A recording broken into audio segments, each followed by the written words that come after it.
What is up, Snarf Gang? It's your boy. I just want to say thanks again for over 100 subs.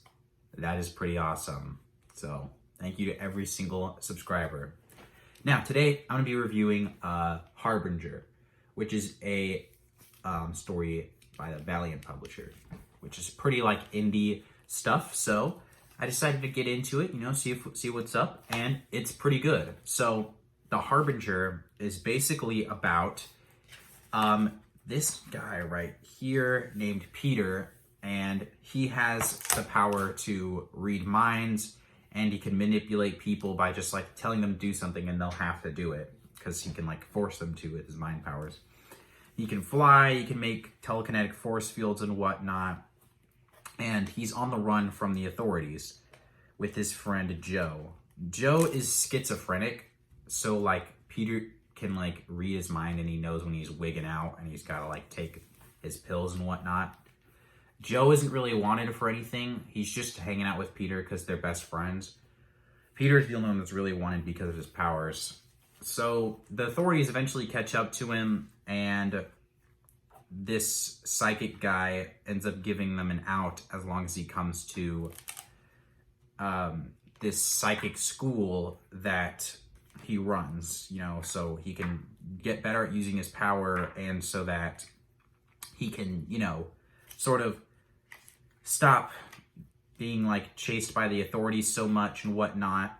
He goes to the school and he doesn't really fit in very well there, which if it were me personally, I wouldn't either, because on the very first day, they make him relive a bunch of the most traumatic events in his life. And then right after, they immediately take him to the lunchroom where they have where he's going to be introduced to everyone, but they actually just make this guy fight him just to like show him his place, which is pretty like annoying to me personally. If they did that to me, I'd probably just leave right then and there. But it's whatever. They're Asian, so they have like a massive like respect sort of hierarchy, culture, whatever. It's an Asian guy that runs the school, the most powerful psychic. So this guy is just kind of like, you know what? This kind of sucks, so I'm gonna leave. But before he does, this guy's like, I heard that like you tried to awaken a psychic power in your dad when you were a kid. Can you try it on this person that we have, just to see like if you can actually do it? Because normally when we try to awaken someone's psychic powers, it has like a 1 in 4 chance of just completely killing them. So he's like, yeah, I don't want anyone to freaking die. He's reluctant, obviously, but he'd rather that happen than kill them. So he does it. He ends up being like extremely painful for the girl, and it does work though. She gains the ability to fly, and something interesting about her character, her name is Faith. I thought that when I got this, she was going to be my least favorite character because they just made her like morbidly obese.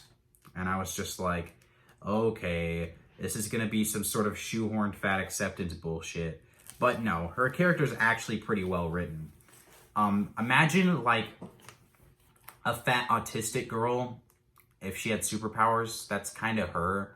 I don't mean that in like a weird way. She like actually does kind of act autistic, but she does have really good intentions, and she also sort of is the morale like hype man for the team later on, because she's like way more optimistic than everyone else. And she also is sort of the moral standard for the team too, because a lot of them don't really care about doing the right thing nearly as much as she does. So she does like help the team, morally and emotionally and whatnot, more than anyone else. There's another girl that Peter had as a childhood friend, but he's so secluded and lonely that he ends up like, he tries to talk to her, but she just doesn't want anything to do with him. So he ends up like mind controlling her to sleep with him. And she really hates him for that, but she ends up like sort of forgiving him, and they kind of work together to defeat this common enemy, because Peter eventually does make it out of the psychic school, And when he does, whenever he went to the psychic school, they promised they'd take care of his friend Joe because he's a schizo and he can't be left alone. And he goes and finds Joe, and he's just overdosed on, okay, this is a major spoiler, but he's just overdosed on heroin in a crack house, and he's completely dead. Now, the first thing I thought, yes?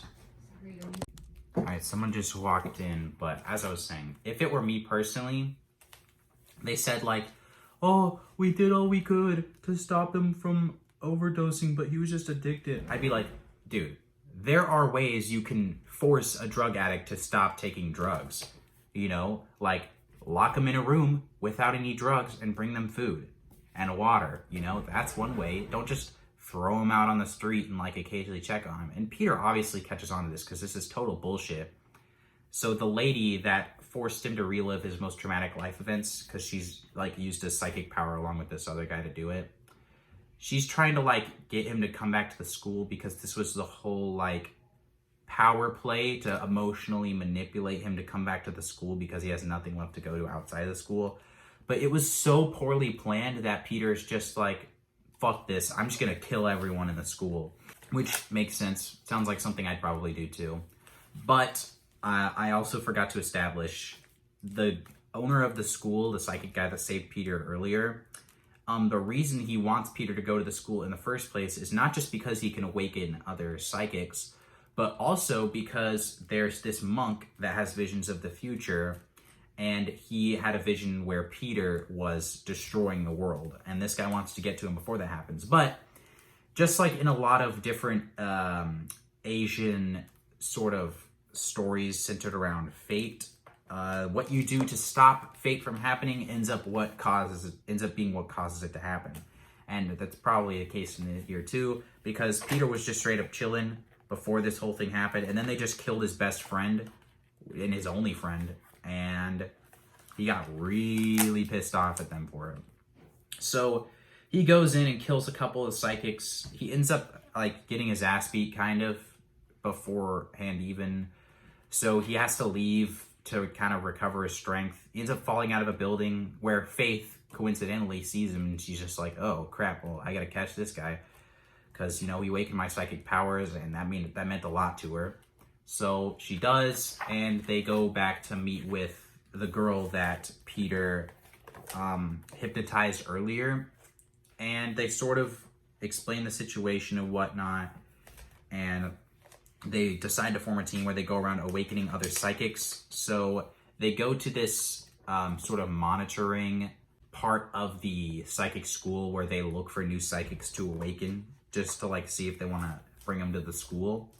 And he uses his powers on the lady working there to kind of probe her whole mind to see where all the people are. And then just as a final fuck you to her, he implants a ghost of Joe, like a vision of Joe that constantly follows her around, that has all the memories of everything Peter's ever experienced with Joe, and he's known him like his whole life. So she has to deal with the guilt of that, the fact that she had a hand in Joe's death. And then he goes around awakening like people that they were considering less for the school. Like he goes after this stripper because they're like kind of a distinguished school. They wouldn't normally go after someone like that. And he goes after this crippled kid, and once the team's all together, that's pretty much everyone that they get. They go hear about this crisis that's happening where these psychic children broke out of this organization called the Rising Star Organization, I think it was. And they were like, most of them were like, I don't want to really help out with that. But Faith is just like, you guys are bitches, bro. Like, what's the point of even having powers if you're not going to be a good person? Like, and then she's like, and everyone else is like, okay, fine. Except the crippled kid. He's kind of a retard. Not like because he's actually retarded. Like, I don't mean all crippled people are retarded. I mean, like, he's just has been in his bed his whole life, so he's really stupid and doesn't really know a whole lot, and he's also really immature because he's how young he is. So he's the only one that doesn't really want to do that, but they try to go help the kids, and just a massive war breaks out between him. A massive war is about to break out between them and this psychic hunting half machine man named Bloodshot, and that's how the first volume ends. So this was pretty sick. This is what it looks like. And here, let me take the dust jacket off for you. It's just all black underneath on the dust jacket. So, just in case you're wondering, something I should mention about the hardcover of this is that the binding is very tight. So when you open it up and you read it, you might have to like stretch the pages, because like when it's laying flat, that's as much as they'll open on their own. Like this binding is locked down tight. So maybe buy it in the trade paperbacks. I didn't even know if there were any trade paperbacks because I couldn't really find any, but there probably is. So just also, I would suggest getting the trade paperbacks for another reason. Both volume 1 and 2 are out of print. Volume 1 is not super expensive if you try to find it, but volume 2 is. So I suggest that if you're going to try to get it, either just read it online if you're okay with reading stuff online. I'm not, so I don't, but or just get it in trade paperbacks. Anyway, I would give Harbinger like a 8 out of 10. It was a good story.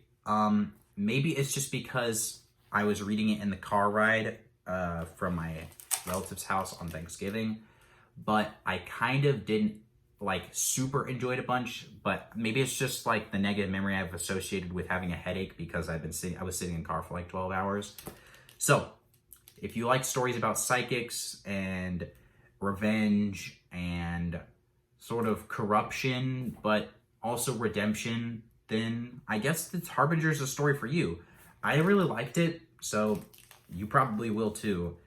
I think the major downfall of this series is probably the characters, because don't get me wrong, the characters are good, but the girl that Peter hypnotized sort of to like fall in love with him, that he eventually slept with while she was like under his psychic control, I really don't like her character that much. She's totally justified in hating Peter as much as she does, but she's also just kind of a massive snarky bitch the whole series, which, don't get me wrong, I mean, like, her actions are justified, obviously, because of what Peter did to her, but that doesn't make her character fun to read, because all she does is just be an asshole the whole time. So do with that whatever you will. Maybe you'll like her character. I didn't really like her that much, and she's like a really main focal point of most of this book. So anyway, that's my Harbinger review. Good for new readers. In conclusion, see ya.